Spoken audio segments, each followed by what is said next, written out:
ರಘು ಹೇಳ್ದಂಗೆ ಇದು ಏನು ನಮ್ಮ ಒಂದು ದುರದೃಷ್ಟ. ಯಾಕೆ ಅಂತಂದ್ರೆ ಯಜಮಾನರ ಜೊತೆಲಿ ಈ ತರ ಈವೆಂಟ್ಗೆ ಬಂದಾಗ ಯಜಮಾನರನ್ನು ಕೂರಿಸೋದಾಗ್ಲಿ, ಯಜಮಾನ್ರು ಇರೋ ಜಾಗದಲ್ಲಿ ಆಗಲಿ, ಅವ್ರನ್ನ ನೋಡ್ಕೊಂಡು ಎಲ್ಲೋ ಒಂದು ಸೈಡಲ್ಲಿ ನಿಂತ್ಕೊಂಡು ನಾನು ನಮ್ಮ ಮೀಡಿಯಾದವ್ರ ಜೊತೆಲಿ ಹಿಂದ್ಗಡೆ ನಿಂತ್ಕೊಂಡು ಮಾತಾಡ್ಕೊಂಡು ನಮ್ದೇನೋ ಒಂದು ಸ್ವಲ್ಪ ಟೈಮ್ ಪಾಸ್ ಮಾಡ್ತಾ ಸುಮ್ಮನೆ ಸೈಡಲ್ಲಿ ನಿಂತ್ಕೊಂಡಿರ್ತಾ ಇದ್ದೆ, ನೋಡ್ತಾ ಇದ್ದೆ. ಈವೆಂಟ್ ಈ ಥರ ಯಜಮಾನ್ರನ್ನ ಈ ಥರ ಗೌರವಿಸ್ತಾರೆ, ಯಜಮಾನ್ರ ಮೇಲೆ ಇಷ್ಟೊಂದು ಪ್ರೀತಿ ಇದೆ, ಇಂಥ ಒಂದು ಸನ್ನಿವೇಶಗಳನ್ನ ನೋಡ್ಕೊಂಡು ಬಂದಿದ್ದು 11 ವರ್ಷಗಳ ಕಾಲ ಅವ್ರ ಜೊತೆಲೆ. ಆದರೆ ಇವತ್ತಿನ ದಿವಸ ಈಗ ನಮ್ಮನ್ನು ಈ ಥರ ಹಿಂಗೆ ಕರೆದು ಈವೆಂಟ್ಗೆ ಬರಬೇಕು ಅಂತ ಹೇಳ್ಬಿಟ್ಟು ಕರೆದ್ರೆ ಒಂಥರ ಏನೋ ಒಂಥರ ನಮಗೊಂದು ಅದೊಂದು ದೊಡ್ಡ ಕಷ್ಟ ನೋವು. ಹಂಗಾಗಿ ನಾನು ಹೆಚ್ಚಾಗಿ ಎಲ್ಲಿಗೂ ಬೇರೆ ಕಡೆ ನಾನು ತುಂಬ ಜಾಗದಲ್ಲಿ ಕರೀತಾರೆ, ನಾನು ಎಲ್ಲಿಗೂ ಹೋಗಲ್ಲ. ಯಾಕೆ ಹೋಗಲ್ಲ ಅಂತಂದರೆ ಈಗ ಆಲ್ರೆಡಿ ಯಜಮಾನ್ರನ್ನ ಏನಂತಂದರೆ ಅದು ಒಂಥರ ಭಯ ಸ್ಟಾರ್ಟ್ ಆಗಿರೋದು ನನಗೆ. ನಾನು ಮಿಲ್ಟ್ರಿಲಿದ್ದೆ 10 ವರ್ಷ. ಮಿಲ್ಟ್ರಿಲಿ ಇದ್ದಾಗಲೂ ನಾನು ಭಯ ಬಿದ್ದು ನಾನು ಲೈಫ್ ಇನ್ಶೂರೆನ್ಸ್ ಕೂಡ ನಾನು ಮಾಡಿಸ್ಕೊಂಡಿರಲಿಲ್ಲ ಮಿಲ್ಟ್ರಿಲಿ ಇದ್ದಾಗ. ಯಜಮಾನ್ರದ್ದು ಹಿಂಗೆ ಆಗಿದ್ದ ದಿವಸ ಅವತ್ತಿಂದ ಈ ಕಡೆ ದಿನಗಳಲ್ಲಿ ನಾನು ತುಂಬ ಭಯ ಬಿದ್ದಿರೋದು ಏನಂತಂದರೆ, ಮತ್ತೆ ಆ ಥರ ಹೆಲ್ತ್ ನೋಡ್ಕೊತ ಇದ್ದವರು ವೆಂಕಟೇಶ್ ಅಣ್ಣ ಹೇಳ್ದಂಗೆ ಅಷ್ಟೊಂದು ಒಳ್ಳೆ ರೀತಿಯಾಗಿ ಹೆಲ್ತ್ ಕಾಪಾಡ್ಕೊಳ್ತಾ ಇದ್ದವರು ಅವ್ರಿಗೆ ಈ ಥರ ಆಯಿತು ಅಂತಂದರೆ ನಮ್ದೆಲ್ಲ ಯಾವ ಲೆಕ್ಕ?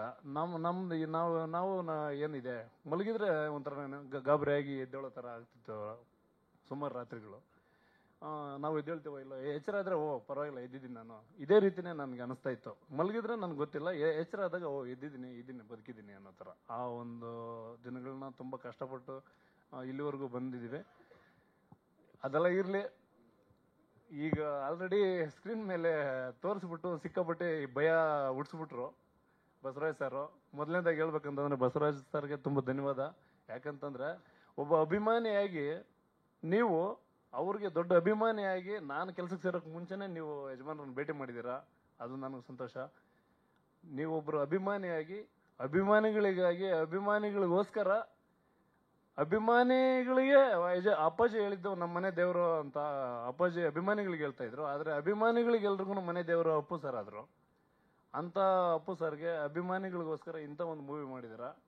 ಟ್ರೈಲರ್ ನೋಡಿ ತುಂಬಾನೇ ಸಂತೋಷ ಆಯಿತು, ಅಷ್ಟೇ ದುಃಖನೂ ಆಯ್ತು. ಯಾಕಂತಂದ್ರೆ ಯಜಮಾನ್ರನ್ನ ನಾವು ಕಳ್ಕೊಂಡಿವಲ್ಲ, ನೋಡೋದಕ್ಕೆ ನಮಗೆ ಸಿಗ್ತಾ ಇಲ್ಲಲ್ಲ ಅನ್ನೋ ಒಂದು ಈ ಥರ ದಿನಗಳನ್ನ ನಾವು ನೋಡ್ಬೇಕಾಯ್ತಾ, ನಾವೆಲ್ಲ ಯಾಕೆ ಇರಬೇಕು ಅನ್ನೋ ಥರ ಎಷ್ಟೋ ಸರ್ತಿ ಅನಿಸ್ತೈತೆ.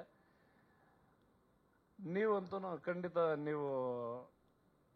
ನಾನು ಒಂದು ಚಿಕ್ಕದಾಗಿ ರಾಜ್ಕುಮಾರ್ ವಿಷಯದಲ್ಲಿ ಹೇಳ್ಬಿಡ್ತೀನಿ ಮೂವಿ ಬಗ್ಗೆ.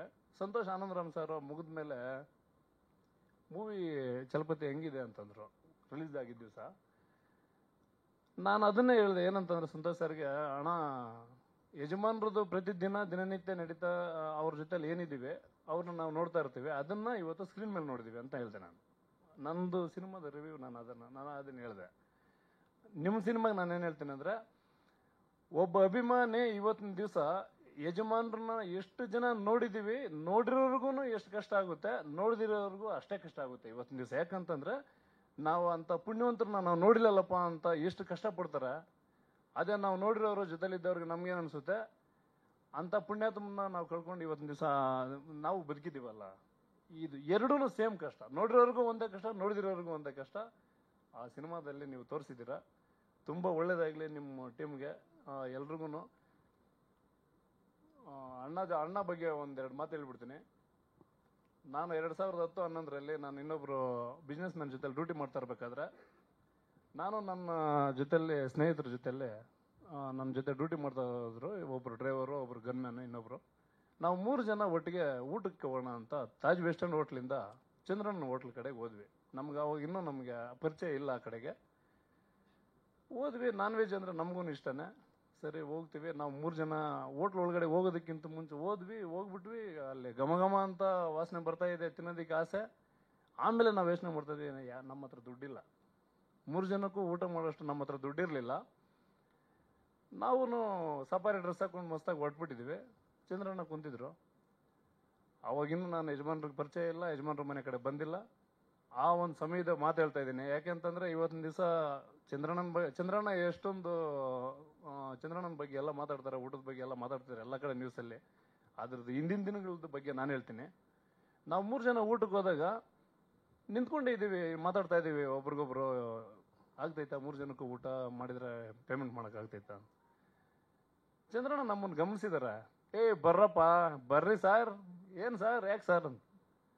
ಅಣ್ಣ ಈ ತರ ಒಂದ್ ಸ್ವಲ್ಪ ಎಷ್ಟಣ್ಣ ಊಟ? ಮೊದಲು ಎಷ್ಟು ಏನು ಕೇಳ್ಬೇಡ್ರಿ. 3 ಜನಕ್ಕೆ ಊಟ ಕೊಡಪ್ಪ, 3 ಜನಕ್ಕೆ. ಸರ್ ನೀವು ಫಸ್ಟ್ ಊಟ ಮಾಡಿ, ಆಮೇಲೆ ನಾವೇನು ಮೊದಲೇ ಹೇಳ್ತಾ ಇರೋರು ಬೆಂಗಳೂರಲ್ಲಿ ಊಟ ಮಾಡಿದ್ರೆ ಪೇಮೆಂಟ್ ಕೊಟ್ಟಿಲ್ಲ ಅಂತಂದ್ರೆ ತಟ್ಟೆ ತೊಳೆಗೆ ಇಟ್ಬಿಡ್ತಾರ. ಆ ಥರ ದಿನಗಳು ಅದೊಂದು ನೆನಪಾಗ್ಬಿಡುತ್ತೆ ನನಗೆ. ಏನೋ ಮತ್ತೆ ಇಲ್ಲಿ ತಿರುಗಿ ಕಷ್ಟಕ್ಕೆ ಸಿಕ್ಕಾಕೊಂತೀವ ಅಂತ. ಆದ್ರೆ ಅವ್ರದ್ದು ಎಂತ ಹೃದಯ ಅಂತಂದ್ರೆ, ನಾವ್ಯಾರು ಅಂತ ಗೊತ್ತಿಲ್ಲ, ನಮಗೆ 3 ಜನಕ್ಕೆ ಊಟ ಮಾಡಿಸ್ಬಿಟ್ಟು ಸರ್ ನಿಮ್ಮ ಹತ್ರ ಎಷ್ಟಿದ್ರೆ ಅಷ್ಟು ನೀವು ಕೊಟ್ಟೋಗಿ ಅಂದ್ರು. ಆ ಒಂದು ದಿನಗಳು ಊಟ ಕೊಟ್ಟಿದ್ರ ಅದನ್ನ ನಾವು ಮರೆಯಕ್ಕಾಗಲ್ಲ. ಅದೇ ತರ ಅಣ್ಣವ್ರದ್ದು ಹೋಟ್ಲು, ಪ್ರತಿದಿನ ವಜ್ರೇಶ್ವರ ಆಫೀಸ್ಗೆ ಹೋದ್ರೆ ಪ್ರತಿದಿನ ಊಟ ಮಾಡದೆ ನಾವು ಆಚೆ ಬರ್ತಾ ಇರ್ಲಿಲ್ಲ. ನಮ್ಗೆ ಎಷ್ಟೇ ಸ್ಪೆಷಲ್ ಇದ್ರೂ ವಜ್ರೇಶ್ವರ ಆಫೀಸಲ್ಲಿ ಊಟ.